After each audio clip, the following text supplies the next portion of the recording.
In the name of Allah, the Beneficent and Merciful, hello everybody, how are you doing? We'll be doing great by the mercy and grace of Almighty Allah. My name's NA Saqib. I'm your IELTS trainer. Additionally, we've been also teaching the students spoken English for the last 20 years at the platform of Genius Institute, Lahore. Dear friends, we are also offering online classes and offline classes. If you're interested in any one of them, you can contact our number given in the description. We are professional student visa consultants. We accept your applications for UK, Australia, Canada, America, and across Europe. You can find out lots and lots of success stories on our YouTube channel, Genius Institute Lahore. Dear friends, my today's lecture will be about IELTS Writing Task 2. You know, it's a very popular, very famous essay in the writing module of the IELTS. Actually, it is even Steven for all the students, for academic students and for journal training students as well. My dear friends, this lecture of mine will be about a specific type of the question, essay question, and that's the problem and solution essay. In IELTS Writing Task 2, there are 5 major question types, and it is one of them. The rest of them are opinion essays, advantages and disadvantages essays, discussion essays, problem and solution essays, and double question essays. So these are the major 5 categories of the question types. But today we'll be majorly talking about one type, and that is problem and solution essay. It's really very common and very frequently given to the test takers in the examination. So we'll be talking about this question type today. But before talking generally about this question type, I will give you the highlights of today's lecture. First of all, I'll give you a bit of introduction of this question type, problem and solution or cause and solution. Secondly, I'll let you know about the common mistakes committed or done by the students. And number 3, I will show you how to analyze the question, and then I'll show you how to think of ideas, and then I'll give you a specific, a very fine structure which can be used again and again for all problem and solution IELTS essays. And last but not the least, I will give you the sample question and answer, which can be of 9 bands. You can benefit from it. I'll give you the fundamental blocks of all that. I'll let you know how you can write down the introduction, body paragraphs, and the conclusion. It's a band 9 sample, so it can be of huge benefit for you guys.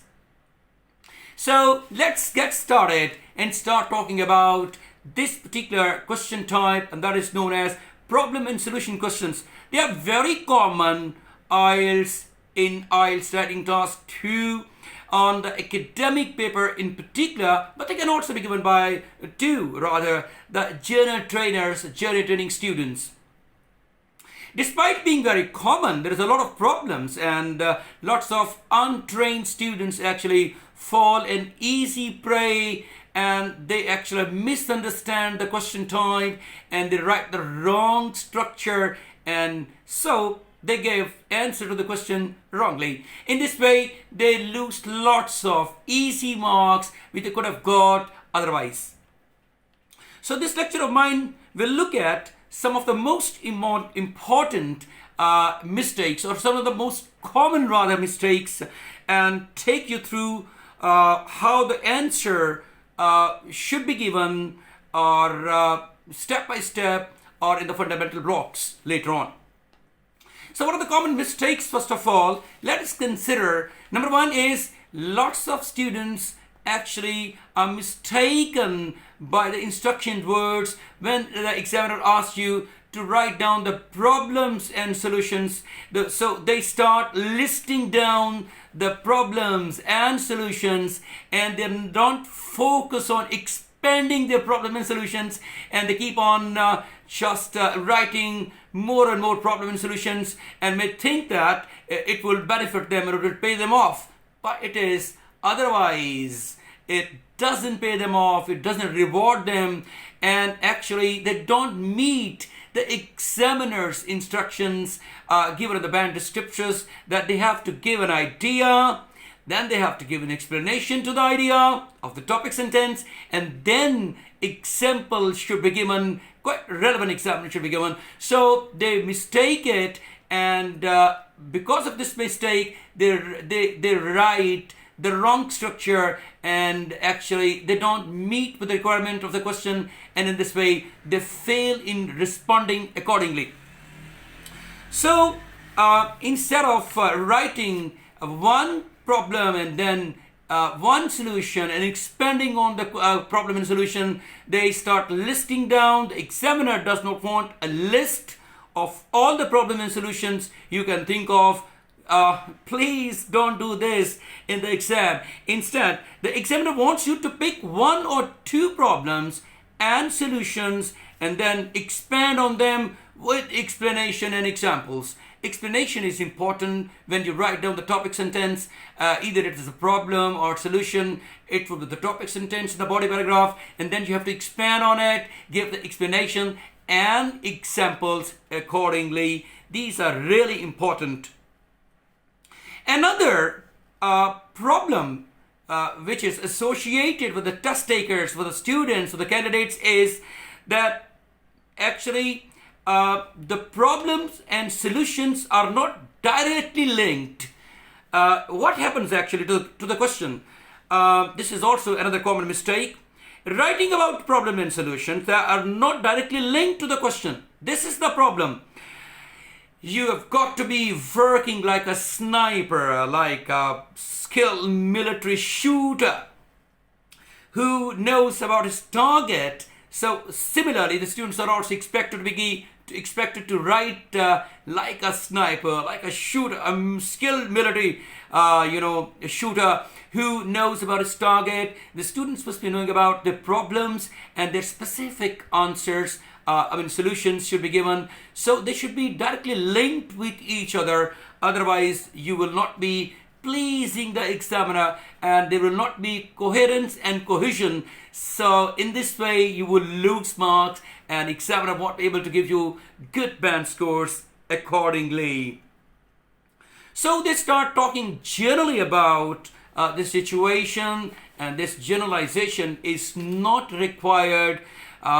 So to overcome these problems, the students are supposed to identify the keywords and the micro keywords and the action words or the instruction words. So these are three wonderful terms that should be known by all the students. If they are attempting any question type, they are importantly given in the question. There are some always keywords, there are some micro keywords, and there are some action words. So if the student is able to identify the question first and then analyze how it's going to write down, and then he plans accordingly and then writes it down, and there is a checklist in which he actually comes to know whether he has met with the requirement of the examiner or not. So if he plans his essay like this, he will be a big success. Otherwise, he may lose marks and he won't be able to do the justice with this question type in particular. So lots of students think of, the problem is that lots of students think of good ideas for problems and then they fail to link their solutions to these problems. So this is really a bad habit, or that shows that you haven't done a lot of practice of this question type. So linkage between the problem and solutions is extremely important. Principally there is a solution to every problem. So specific solution to the problem is given, and the examiner will be feeling very proud of you that you have really written very good, and he will bound to give you good band scores. Examiners don't have any issues or grudges towards the students. They see quite impartially everything, and then they decide what band score should be given. And if you justify with your answer, then the examiner will give you definitely a good band scores.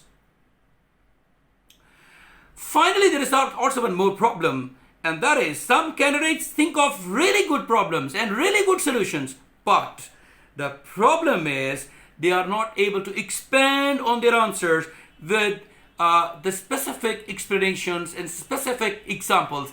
They generalize it, rather overgeneralize it. So this is also, once again, a very bad impression, or this mistake should not be repeated. You should be specific, like a sniper, like a skilled shooter, military shooter rather. So instead you should be thinking of specific explanation and examples. That's what I keep recommending my students and keep on actually giving them the feedback about.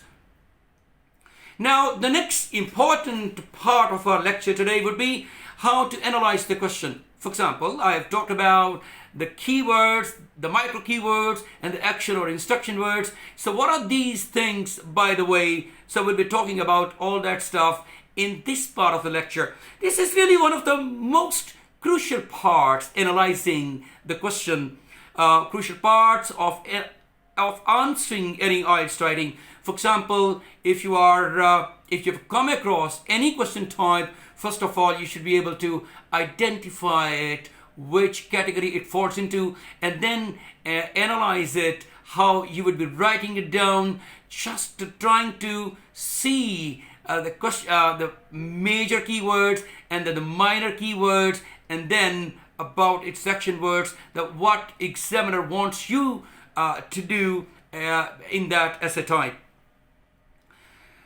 So it's a very crucial part of your answer while giving the answer to your questions. And if you don't properly identify or analyze and think of the question in this way, you will be just failing in your target, and you won't be able to understanding what the examiner is wanting you to do. So then it's very difficult to answer the question correctly. You won't be giving the correct answer to the question because you haven't identified and you haven't analyzed the question first. As I told you early on, that we analyze the question by thinking of three things in the question statement and in the instruction area. And what are those three things? We have to underline the major keywords, and then the minor keywords, and then the action words, really important words, because this is just the test taker, what action is going to take. Now, what are the keywords? Keywords are the words that tell us what the journal topic is. It gives us the familiarity of the journal and the overall topic. And then the micro keywords actually tell us what is the part of the major topic we are bound to discuss, or the micro keywords identify which part of the journal topic the examiner wants you to talk about. For example, a journal topic has maybe it has got certain or many subtopics, and we'll be just talking about all that stuff later on in the lecture. I will give you the topic and I will just tell you what are the major keywords, the minor keywords, and the action words, and then many other ideas are associated with that journal topic, but we are not concerned with all of them. We are associated with only what examiner has asked us in the question. So the minor keywords would be asking you to identify which part of the journal topic the examiner wants you to talk about. Let's try to understand. And then the action words, actually, in which the examiner has given you instructions what you are supposed to do later on. So let's try to understand about the keywords, micro keywords, and action words by analyzing a simple problem solution essay question. Now the topic would be like this in the examination hall. Global warming is one of the biggest threats humans face in the 21st century. And sea levels are continuing to rise at alarming rates. What problems are associated with this, and what are some possible solutions? A perfect example of a problem solution question. So first I've given you the question statement, and then I've introduced you with the action words or the instruction words. That's the second part of the question. Now the keywords are global warming. That's the key word. These are the key words. Global warming. It's a big topic.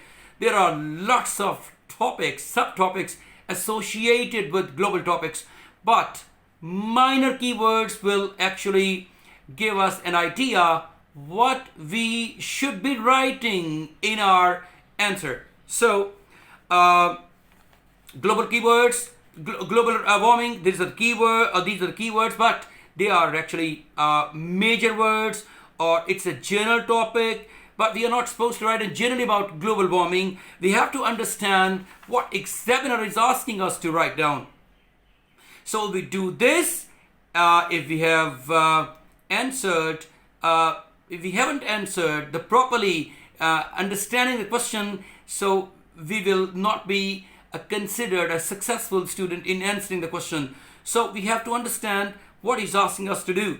So we therefore need to look at the micro keywords. General global warming is not something we should be talking about. It's the micro keywords which will give us an idea what we should be writing about. And so the micro keywords are here in this topic: humans and sea level rise. So these are what is the impact of the sea level rise on human beings. So that's actually something which will give us an idea that these are the micro keywords. So instead of writing just about the huge topic of global warming and any problem associated with it, for example, there are lots of things which are related with the global warming, such as increased storms, extinction of certain animals, erosion of soil, so on and so forth. We have not to talk about all these things. We have to particularly talk about the sea level rise and its effects on the humans. So that's something of the main importance for the candidates. So we should not be, when we see the instruction words or the action words, we should be talking about the problems and solutions. As a matter of fact, no opinions are asked, no advantages and disadvantages, no other causes of the global warming have been asked. Exactly, we have been given just the problem and solutions. If we talk about the causes of sea level rise, then we'll not be answering the question what we're justifying with it. Now the next thing is how to think of ideas. It's important, and my consideration about this is that we should be thinking not very deeply about it. Now how we should be thinking about it, how we should be thinking of relevant ideas, I will give you a solution, and it's a very handy solution. So after identifying, analyzing the question, we know exactly what the question is asking us to do, and we need to think of specific and relevant ideas. But my method of thinking about the ideas is a coffee shop method, a coffee shop solution. So what is that? What is that method? What is this methodology about? Coffee shop. It means that you have not to think so deeply about the relevant ideas. Just think casually and informally about it. So there were a lot of things. They will keep storming your mind. You have to pick wonderful ideas. There will be lots of ideas, and you have not to talk about all the ideas. You have to just see what exactly is something which you can expand and give the example of. So I'll be talking about all that stuff later on in the lecture. So there are definitely many strategies for thinking of ideas for IELTS writing task 2 questions, and you can attempt any one of them which you feel like coping with.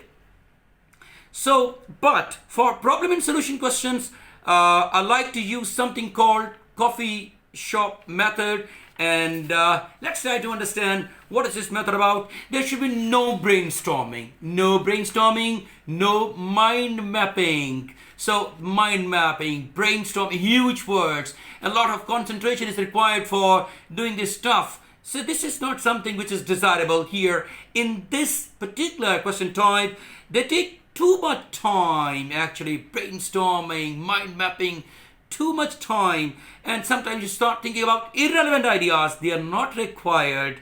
You should just think as if you are in a coffee shop, having a bit of a gossip with your friend, and he casually asks you the question, what are the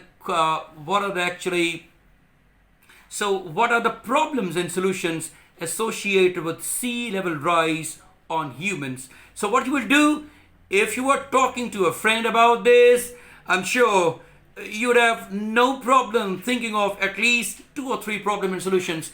Quickly, you will just give out 2 or 3 problems and solutions without thinking much deeply about all that stuff. And I will be just giving you those today, the problems and solutions, and then the rest of the details associated with the problem and solutions. Coffee shop method is, or this coffee shop formula is, takes you really out of the examination hall, takes you out of the exam situation, puts your mind into a more relaxed environment. Yes, you feel very comfortable, you are in the comfort zone, and then you start thinking about it. You don't take the examination on, and it doesn't depress you that you are sitting for an examination and you will be thinking about lots of relevant ideas. You have to just casually or informally think about certain problems and solutions, and definitely it will pay you off. It will also give you a bit of a reward. So try and see, it will work out and pay you off, certainly, this methodology. Now I have thought about certain problems and solutions regarding this question. So my first problem which will strike my mind would be flooding of people's homes and businesses. So that's the first problem. Flooding of people's homes and businesses.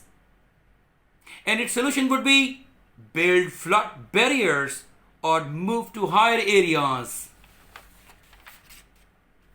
Then the second problem and solution.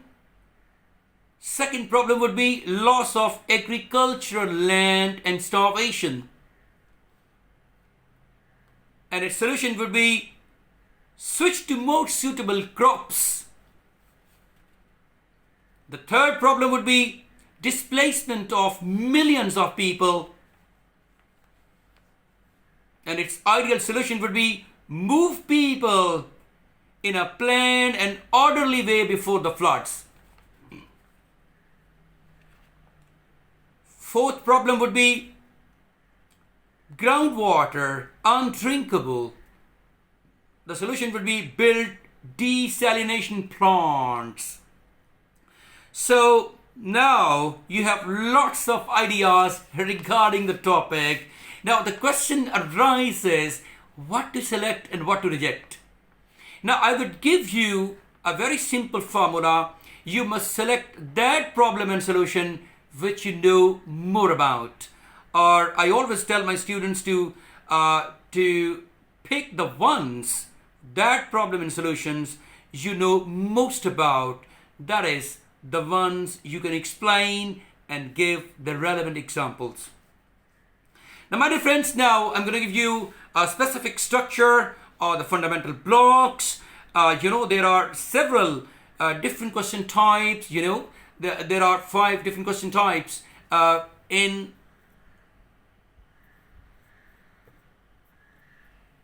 So my dear friends, as far as structures are concerned, there are different 5 major categories, and they have got some the very special structures.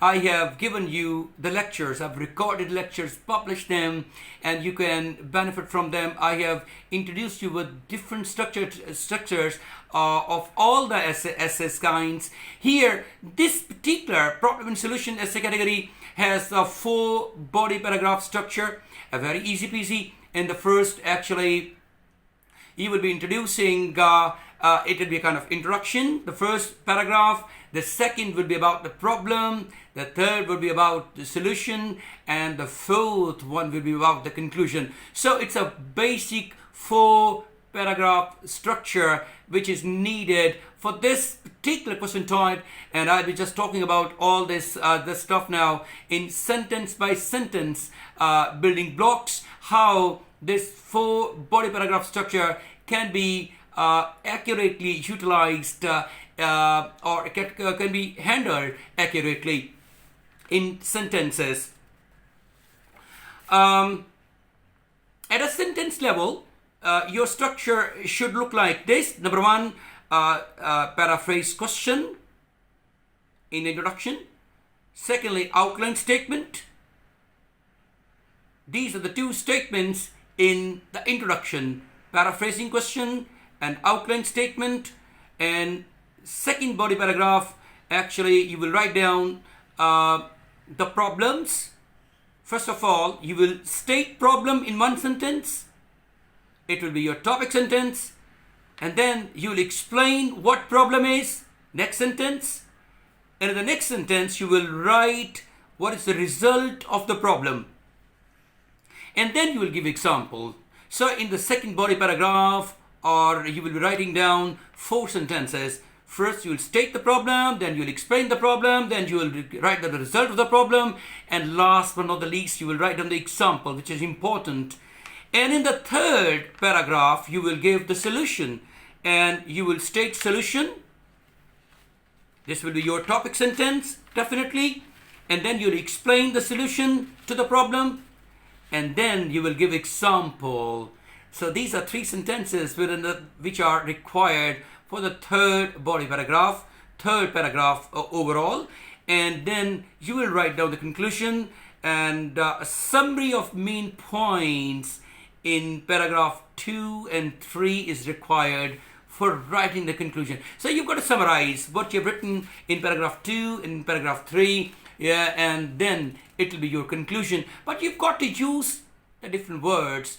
There is no need for writing down the thesis statement here, because examiner hasn't asked you about your opinion, no thesis statement. So there will be just 2 sentences in the introduction. Number one, it will be the paraphrasing of the question. Secondly, there will be the outline statement. So we'll be further talking about all that stuff right now.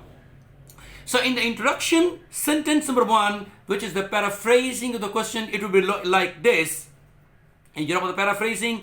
It means that you have to restate the question in your own words, or by just keeping the meaning, because meaning should not be hurt, or there should not be any problem with the meaning. It should be the same. The word should be different, but meaning should be the same. That's everything about paraphrasing. And you know that there are 2 formulas of paraphrasing. Sometimes you flip the order of the sentence, and sometimes you just change the word and choose the synonyms for doing all that stuff.